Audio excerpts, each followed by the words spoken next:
Hello friends, welcome to my channel Karthik Telugu news. Friends, ఇవాళ రాష్ట్రంలో మరో ఘోర విషాదం చోటు చేసుకుంది. ఇక దీని గురించి మరిన్ని విషయాలు ఈ వీడియోలో తెలుసుకుందాం.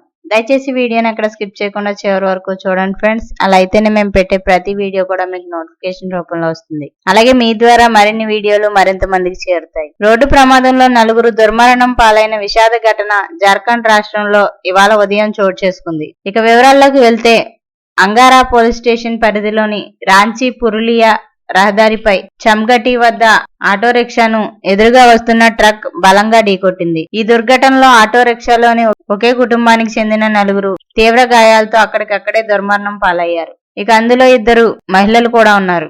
మరో మహిళకు తీవ్ర గాయాలు కాగా ఆమెను చికిత్స నిమిత్తం రాంచీలోని Rajendra institute of medical sciences hospital కు తరలించారు. ఈ మేరకు పోలీసులు కేసు నమోదు చేసుకుని దర్యాప్తును ప్రారంభించారు. సో ఫ్రెండ్స్, ఇది అప్డేట్ న్యూస్. మరిన్ని అప్డేట్స్ కోసం ఛానల్ సబ్స్క్రైబ్ చేసుకోండి ఫ్రెండ్స్. అలాగే పక్కన ఉన్న బెల్ ఐకాన్ ని క్లిక్ చేసి వీలైతే ఛానల్ కు లైక్ అయితే చేయండి. Thank you friends. Thanks for watching this video.